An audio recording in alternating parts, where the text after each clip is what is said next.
Well, we're back. It's time for part 3. So we've got our seat mounted. I'm going to show you guys the ins and outs of this, the quick and easy way of doing this. You guys who've got probably a Tamarack, this is a good system for you guys to use, since the top surfaces on that boat are nice and flat. But what we did, we have a piece of 1/2 inch HDPE, okay, because it came very close to matching the height of the deck right here. So we screwed another piece of 1/2 inch HDPE to it through the hull, and then came out here and screwed this through the hull. Okay, did that on both sides. All right, and then on top of that, we put a 1-inch block of HDPE, and then a conduit hanger to hold our seat down. So y'all see how that works? Okay, that's the back. And the whole reason we went through all this instead of just putting a plate here was because this area flicks so bad. So now we spread the load. And I've also got another block right here. I got to get some hardware to screw this down with. But that just spreads the load. And your main load from you sitting is going to be toward the back of the seat anyways. Okay? Up front, we've got a 1-inch block. And then we just got a piece of angle aluminum going across to a 1-inch block. This doesn't get in the way. You can see it right now because it's silver. We'll probably end up painting that black just to make it disappear. But our seat fits in there. We can still lift our seat up to get to our battery. So, and all we'll do is put a piece of Velcro across here to keep this down when I'm in the boat, so if I lean back it doesn't flip open. Now this wasn't the original idea. The original idea started, I was going to go ahead and put 3-inch risers on here, which would be about this tall. Okay, and I had blocks cut. They were 3 inches, and I had actually mounted the rears. The front was going to cause us some problems, just structurally, and so I left it alone last night, went to bed thinking about it, and I said, you know, that's just like overdoing it, over-engineering it. So stay with the KISS rule, keep it simple, stupid.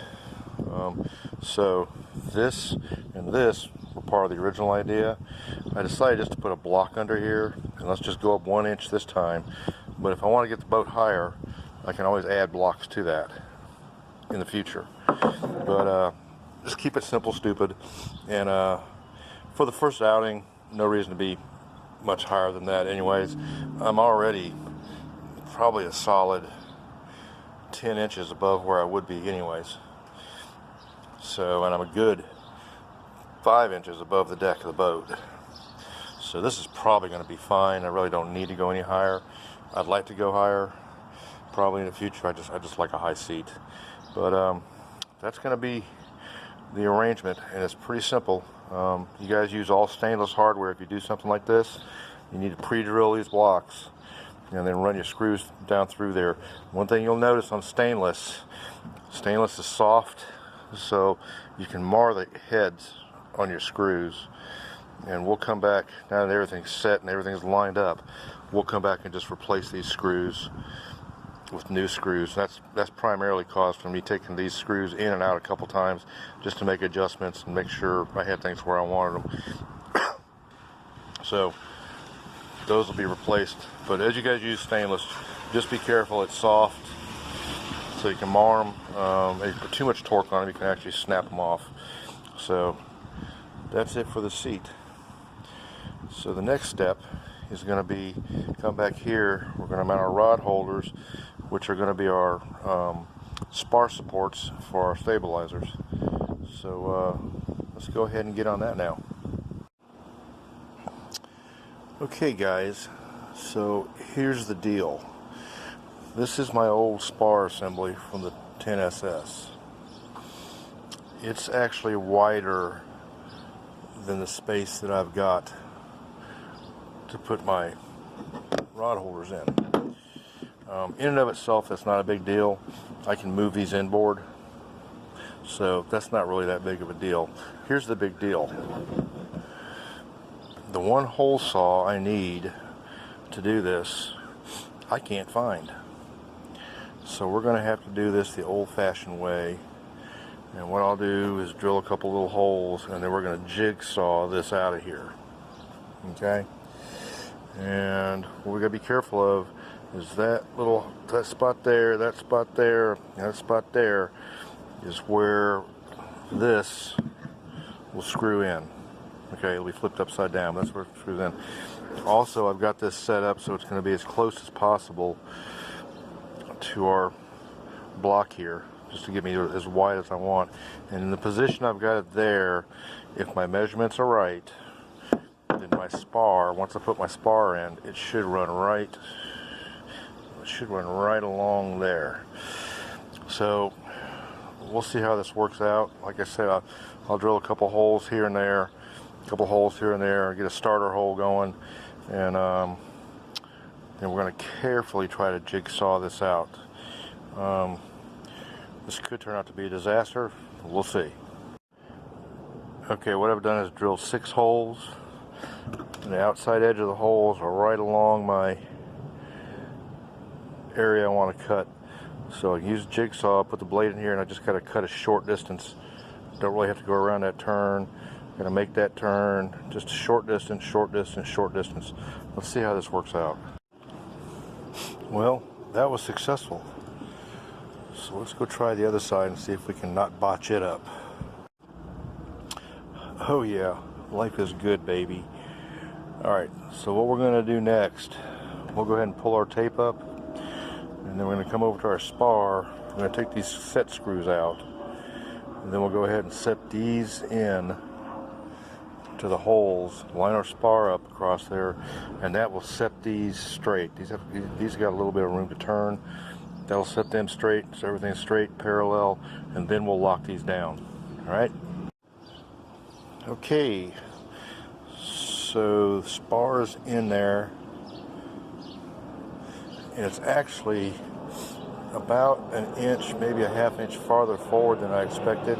That's actually a win. I was going to be tight in the rear end, so we'll go ahead and button down these 2 screws on each one, pull the spar up, and then we'll go ahead and button down the front screws, put the seat back down, make sure clearances are okay, and rock and roll from there. Thanks, guys, and we'll be back in a minute.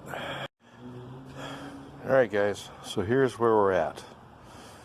We got the seat mounted.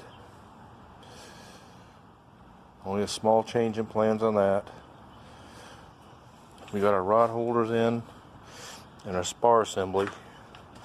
I'll go ahead and put a coat of paint back on this, get it freshened up so we can reuse it. We'll go ahead and fit our cooler in here. That's going to be fine. I'm going to put a little blocker plate down here in the front of it so it doesn't move forward too much. I need to be able to open this up. So tonight I'm going to go ahead and finish the other side on the vinyl. Sorry about the mess, but you know what? You make a mess when you're working on a boat. So this is all worked out just fine. The nice thing about it is we can lift the seat up to get to the battery. This lined up perfect. So we're going to close this episode out. One thing I do want to tell you guys that I totally forgot to mention on these vinyl appliques, what this is this. This is the vinyl, permanent vinyl that you use in cricket machines. I've got it, I've got this size, and it's a permanent vinyl. It'll go on here. The only thing I would say, and it won't come off, the water doesn't bother it, it won't come off. The only thing I will say, and I noticed it on one side of this kayak, and it's over here, I don't know if you can find the spot, but these HDPE kayaks occasionally leach a little bit of oil from the plastic. So you'll get bubble, maybe you can see this, I'm not sure if you can or not. but you get some bubbling in here. On a hot day, you can just rub that out and it'll just go away. But didn't have any opportunities on this side. So that's it, guys. Pretty happy with it so far. Next step, we'll go ahead and throw the stabilizers on. I don't have my motor plate back there yet. I've ordered it, so maybe a couple days we'll have it in our hands, and then we can button up the stabilizers, get the motor on, and then we're going to do the sit-in fit. And the sit-in fit is what makes all the difference in the world for you guys when you're building your own kayak and modifying your own kayak. And we'll explain that on the next episode. Thanks, guys. Bye.